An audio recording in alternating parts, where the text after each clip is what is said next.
네, 우리 시간으로 어제 오후에 시작된 미국 대선 투표가 잠시 뒤에 동부 지역부터 순차적으로 마감이 됩니다. 개표도 그래서 곧 시작될 예정입니다. 네, 워싱턴 현지 연결해 대선 투표 진행 상황 알아보겠습니다. 이경희 특파원.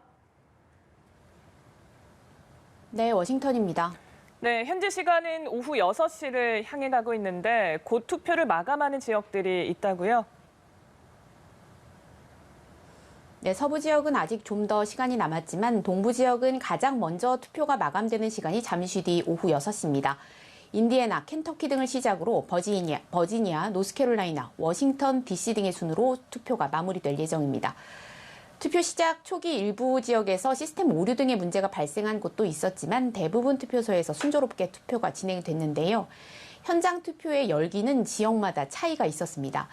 제가 둘러본 워싱턴 DC의 투표소는 사람이 그리 많지 않아서 도착하면 곧바로 투표를 할 수 있었는데요. DC는 그래도 코로나19 방역에 좀 더 신경을 쓰는 분위기여서 우편 투표나 조기 투표를 택한 주민들이 많은 것으로 보입니다. 그러나 핵심 경합주로 꼽히는 펜실베이니아나 공화당 지지세가 강한 지역의 투표소는 온종일 유권자들이 길게 줄지어서 몇 시간씩 대기하는 모습이 연출되기도 했습니다. 미국은 오늘이 휴일이 아니기 때문에 퇴근 후에 투표장에 오는 사람들도 있어서 앞으로 남은 시간에도 투표율이 올라갈 가능성이 있습니다. 이곳 시간으로 오늘 0시가 되자마자 투개표를 모두 마친 곳도 있는데요. 뉴햄프셔 딕스빌로치와 밀스필드에서는 트럼프 대통령이 더 많은 표를 얻었습니다. 네, 이미 사전투표에 참여한 사람이 1억 명을 넘었다고 하던데 4년 전에 투표에 참여한 수를 넘어선 지역도 상당히 많이 나오고 있다고요? 그렇습니다. 사전투표 참여자가 1억 명을 넘었고요. 계속 집계가 이루어지면서 지금도 늘어나고 있는데요. 텍사스, 워싱턴, 몬태나, 하와이를 비롯한 7개 주는 4년 전 총 투표 참여자 수를 이미 넘어섰고 최대 경합주 플로리다도 4년 전에 95% 이상이 투표를 이미 마쳤습니다. 결국 사전투표에서 누가 얼마나 많은 표를 확보했느냐가 승패로 직결될 것으로 보이는데요. 20개 주를 분석한 결과를 보면 사전투표자의 45%가 민주당 지지자였고 공화당 지지자는 30.5%에 그쳐서 일단은 사전투표가 바이든 후보에게 유리할 것이란 전망이 나옵니다. 그러나 어떤 정당도 지지하지 않는 무당파 사전투표자도 23.8%에 달해서 결국 이들이 누구 손을 들어줬느냐가 변수가 될 전망입니다. 또 공화당 지지자들이 대거 나왔을 것으로 보이는 오늘 현장 투표 참여율도 관건입니다. 네, 사전투표 그중에서도 우편투표가 예상을 크게 웃돌면서 당선자 윤곽이 나오는 시간이 늦어질 거란 전망이 나오는데요. 얼마나 늦어질 걸로 보입니까? 네, 보통 때 같다면 우리 시간 기준으로 늦은 오후쯤이면 윤곽이 나올 테지만 이번엔 우편투표가 변수라고 여러 차례 전해드린 바 있는데요. 주별로 개표 시작 시점도 다르고 서명, 대조 등 개표를 위한 준비를 미리 해놓느냐 여부도 제각각입니다. 남부 최대 격전지 플로리다를 비롯해 애리조나, 네바다 등 11개 주에서는 우편투표 개표를 이미 시작한 반면에 펜실베이니아와 위스콘신, 오하이오 등 40개 가까운 주는 오늘 개표를 시작합니다. 오늘 개표를 시작하는 곳 가운데 경합주가 상당수 포함돼 있어서 전체 결과가 늦어질 가능성이 큰 건데요. 특히 북부 핵심 경합주로 꼽히는 펜실베이니아와 위스콘신 등 6개 주는 서명 확인 등 사전 작업조차 미리 할 수 없게 돼 있어서 개표에 시간이 특히 더 걸릴 것으로 보입니다. 네, 미국은 주별로 나오는 결과가 상당히 중요한데 경합주 중에서 특히 어느 지역을 좀 자세히 보면 최종 결과를 좀 예측할 수가 있을까요? 네, 남부와 북부에서 가장 중요한 한 곳씩을 꼽자면 플로리다와 펜실베이니아일 텐데요.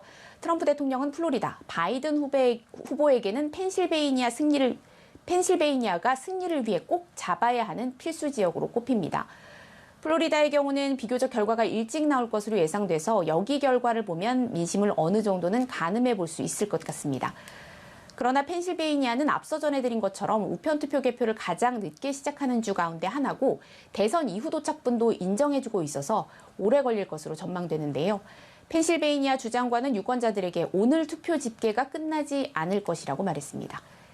이번 대선에서 접전을 펼치며 신격전지로 부상한 오하이오도 주목되는 곳입니다.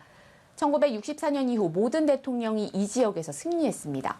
특히 공화당 출신의 경우 오하이오에서 지고는 대선에서 승리한 적이 한 차례도 없어서 이 지역 표심이 누구를 택했느냐가 궁금한 상황입니다.